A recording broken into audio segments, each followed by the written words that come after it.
Lightweight in-band network telemetry in TCP transport. I'm Simon Wass from Intel. Hello everyone, I'm Miao Mao from Baidu. And together we are collaborating on this project. Our agenda today, we're going to look at the motivations and drivers behind designing TCP-INT. We'll look at the high-level design and the example use cases to which TCP-INT can be applied. We'll be looking at Intel's implementation of TCP-INT and a demo showing the end-to-end performance bottleneck identification that can be performed using TCP-INT. We will look at congestion control enhancement with TCP-INT, and then we'll continue on to Baidu's implementation, as well as their vision and planned usage. And we will round off with our separate roadmaps for our planned further work. And Gordon, perhaps you could start by telling us the main motivations and drivers for Baidu. Okay, for Baidu's cloud, we have already separated the cloud and the computation cluster. To realize the benefit of this architecture, it requires ultra-low latency and high throughput fabric. In fact, we have implemented Baidu RPC over RDMA. It is used in the storage cluster, but due to some historical reasons, there's still congestion and bottleneck exists between the storage client agent and the master and block server of the cloud storage cluster due to the use of TCP/IP. So we are searching for a reliable and high performance scheme to help us improve the performance of the network. TCP/INT is probably a potential way to help us solve the problems. And from Intel's side, the main feedback we've received from customers on the traditional in-band network telemetry, where fabric switches add metadata headers to each packet on each hop along the path, or as switches send reports from each switch to a telemetry and visualization tool, was that the customers would like a system that scales as the number of flows within the network scale. And another point of feedback was the ability to use in-band network telemetry to directly control and influence the hosts and allowing them to get quicker feedback and use that feedback to affect their operation in a way that can be done faster than using out-of-band control plane signaling. And finally, the ability to directly correlate between an application and service and the sessions and flows that it uses and the state of the network itself. To have all of these three things in easily to correlate way are some of the main reasons that we've looked at a new in-band network telemetry system. So looking at the high-level design of TCP-INT, in simple terms, a sender adds an TCP-INT option header to the existing TCP header when a new flow is established. Switches and devices within the fabric can update the INT fields within the TCP-INT option. The existing implementation adds a sum of the latency experienced, and the switch with the maximum queue depth or link utilization when the queue depth is below a certain threshold will update the INT val field with that information. It's important to note that this is either a sum or a max function within the network. So there is no appending of additional metadata with each hop that a packet takes. So the fields do not grow. That's important in order to keep TCP-INT lightweight. At the receiver, it can sync the TCP-INT information for its own uses, or more importantly, it can store that local state information and return the in-band network telemetry back to the sender in acknowledgement packets when it next forms an ACK to send back. So how do we achieve this? With 3 main fields within a new TCP option that we have specified. The INT value field, which is a scaled summation of utilization or queue depth. When the queue depth within a switch is below a negligible amount, we report the maximum utilization seen along any link path. And as soon as the packet hits a switch where the queue depth is above a non-negligible amount, we add a queue depth report into this field instead. In order to denote which hop within the network this report is coming from, we add an ID to the header, which currently is the IPTTL, which gives an indication of the hop along the route that the path took, where this queue depth or utilization is being reported. And finally, latency, which is a summation of latency from each hop on the path. So each switch is adding a latency figure to this field, incrementing this field with its own latency calculation. And then finally, the other main mechanism is the echo response fields, where the receiving station will write this INT value back into the echo response fields next time it forms an acknowledgement packet to be sent back to the sender. So what applications are we targeting with TCP-INT? Our main aim is to extend the host Linux TCP toolset with in-band telemetry information. This can provide a quick view into the state of the network for debugging and monitoring. Because the original sending station has now direct feedback from the fabric, we can use this to compare congestion control algorithms that the sender may implement or the receiver. And due to having this direct telemetry available to hosts, we can use it also to develop new congestion control algorithms, as well as debugging quality of service or effectively any other parameter you may want to tune within the network that can affect its performance. Intel's implementation of this is in 2 main parts. On the host side, the key to rapidly adding new functionality and with native kernel level performance is the use of eBPF for having our applications loaded directly into the kernel. On the switch side, it's the power of P4 programmability combined with Intel's Tofino intelligent fabric processors that allows us to have this telemetry directly available to the flows within a network. On the host side, there are a few key eBPF features that we're making use of here within TCP-INT. One of those is callbacks for TCP options added in kernel 5.10.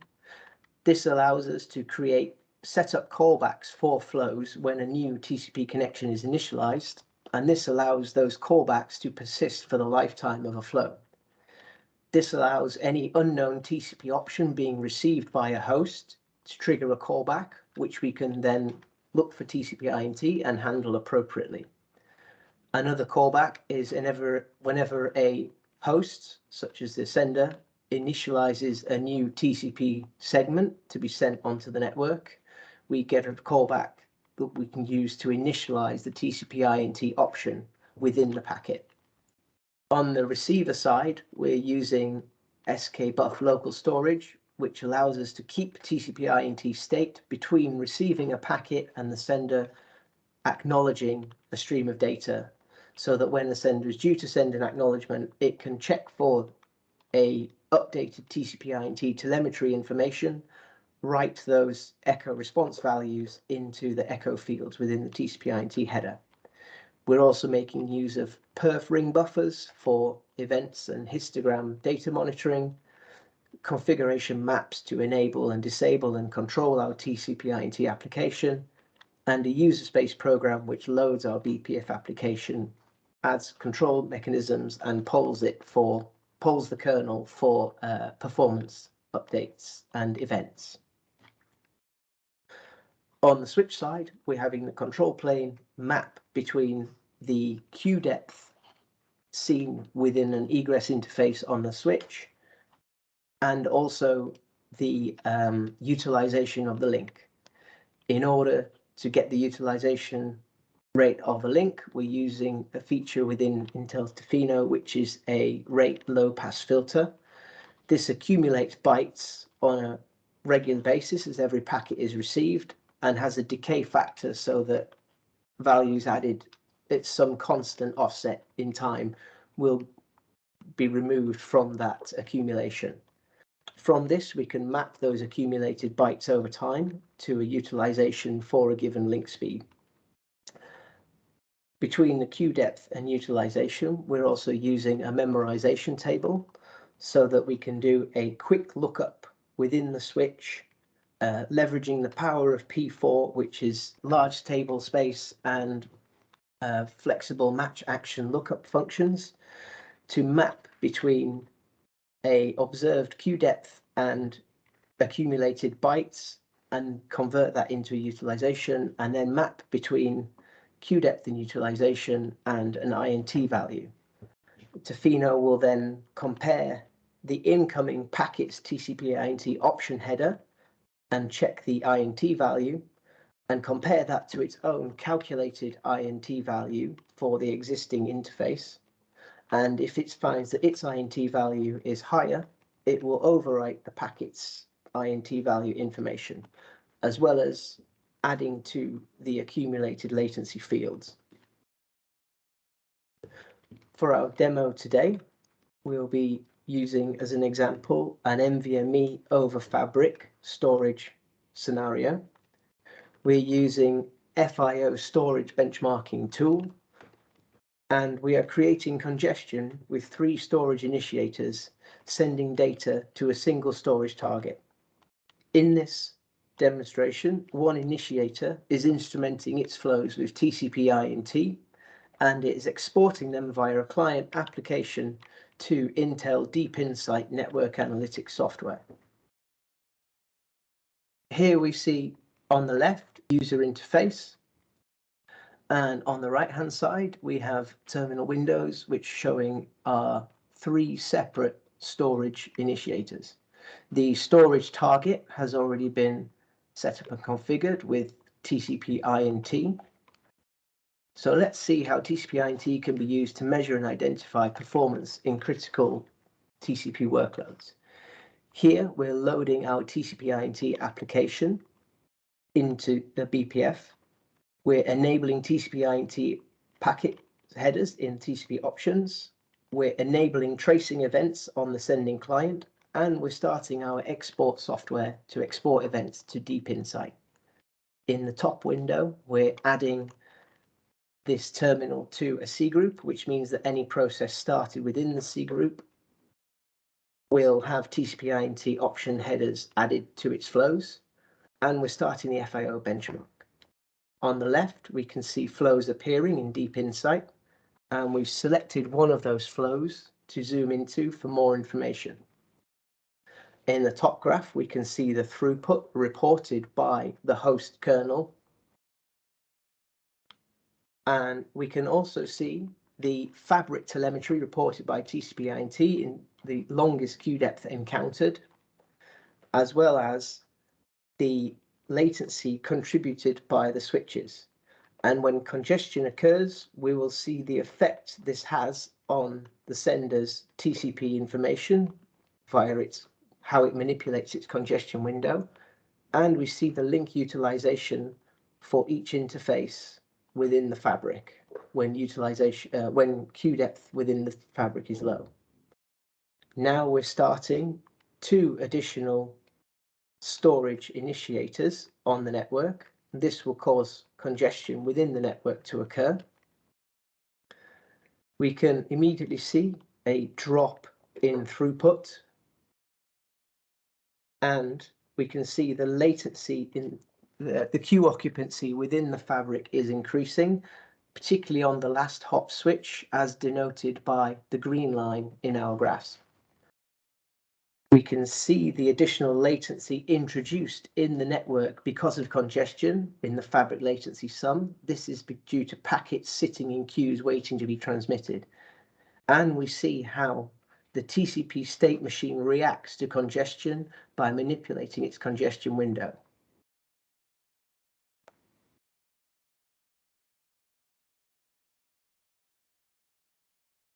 Here we've seen how TCP-INT can be used to perform end-to-end network performance bottleneck identification. Because we have direct fabric telemetry sent to the senders and receivers within a communication with very low latency, we can actually use the telemetry provided by TCP-INT to enhance congestion control algorithms. So a quick recap on TCP-INT. The sender initializes TCP-INT options within the TCP header, setting values, initializing values to 0. Switches update INT information within the packet as it passes through the network. The receiver echoes back those INT values to the sender, and the sender then syncs those TCP-INT telemetry reports, allowing direct control of the sender's state with precise network telemetry.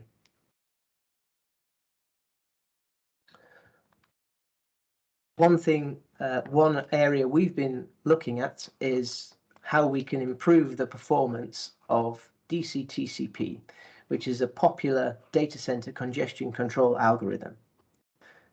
The main fundamental behind DC-TCP is it uses ECN marked packets to estimate the amount of congestion within the network.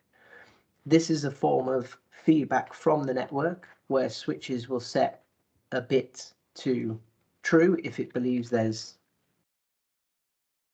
congestion occurring. The problem with DC-TCP is it has to maintain a ratio of ECN marked packets to non-marked packets. This is slow to respond as it must accumulate many packets to affect the ratio of marked to non-marked. DC-TCP refers to this ratio as its alpha value.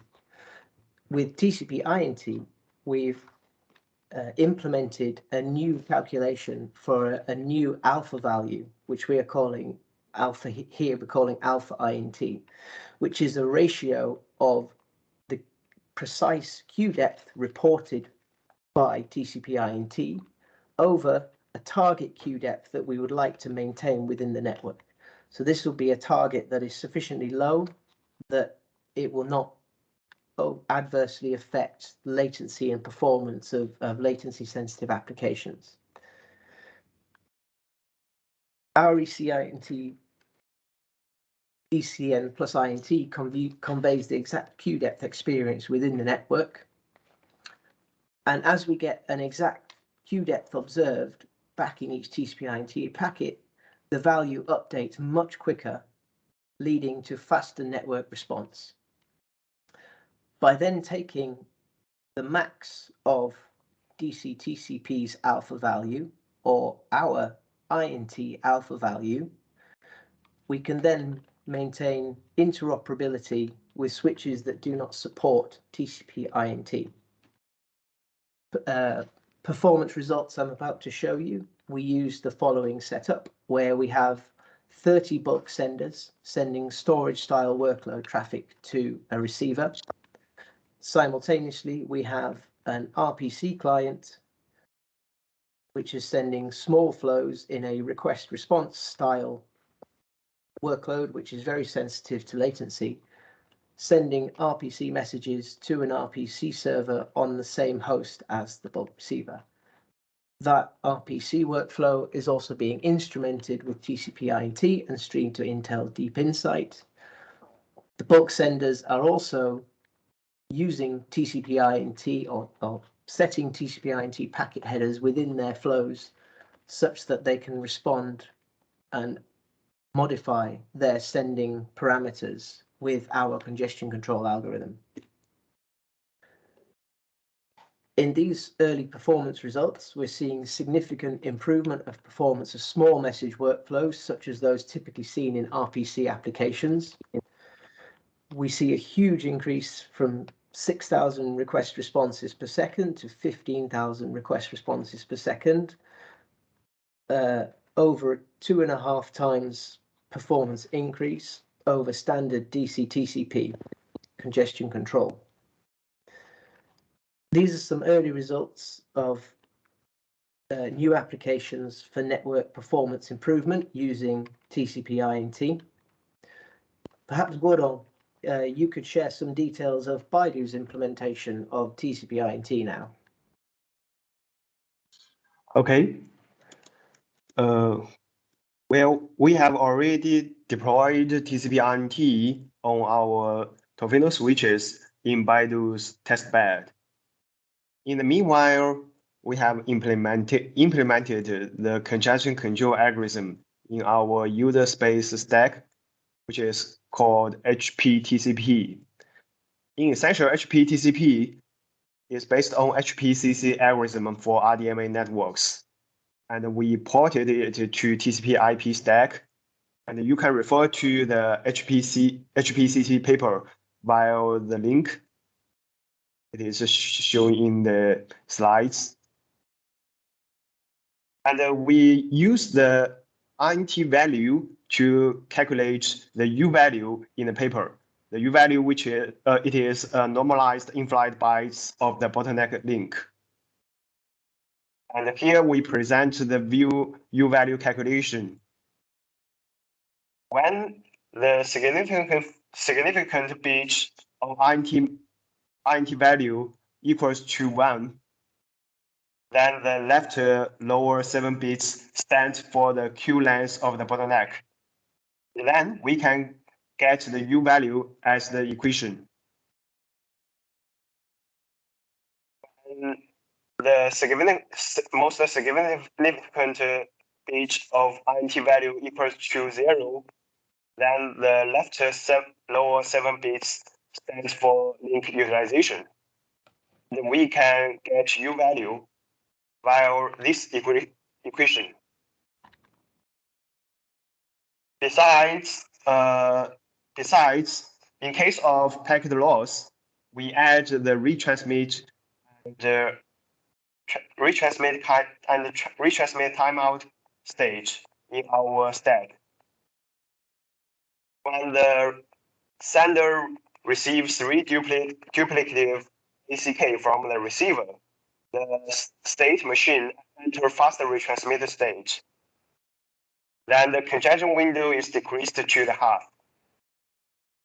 When retransmit timeout happens, the congestion window is equal to the minimum value between the half of the congestion window and the initial value of the window. In fact, the whole algorithm is almost kept the same as HPCC. From Baidu's vision, we intended to use the high-performance stack to help us to improve the network performance between the storage client, agent, and the storage cluster. Meanwhile, different comparison of various technical solutions is under progress, such as Swift and HPTCP, and other solutions. And we aim to compete with the storage networks from the top cloud vendors as for all we know, like Solar from Alibaba Cloud and one RMA from Google Cloud and some other top cloud vendors. Sam will introduce the roadmap from Intel's roadmap and Baidu's roadmap. From Intel's planned work now, we will soon be open sourcing TCP-INT host side code and providing a reference sample of P4 along with it that can be used to implement TCP-INT. We are looking to do more work in delivering network telemetry directly to the application or service that is initiating TCP connections or listening on them, such that TCP-INT can be delivered directly to the application that can make best use of it.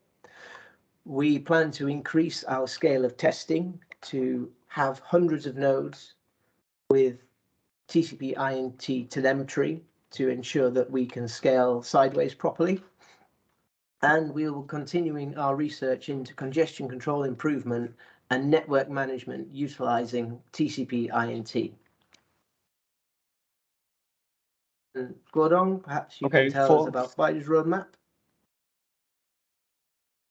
For Baidu's roadmap, we'll continue to test HP TCP in Baidu's testbed, and we'll keep optimizing HP TCP algorithm, congestion control algorithm.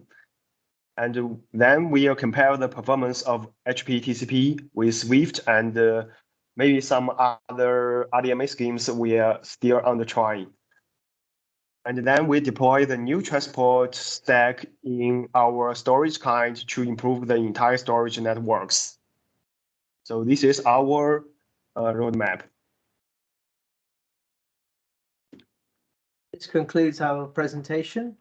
Thank you very much for your attention. Okay. If you have any questions, you can contact Simon and me. Thank you.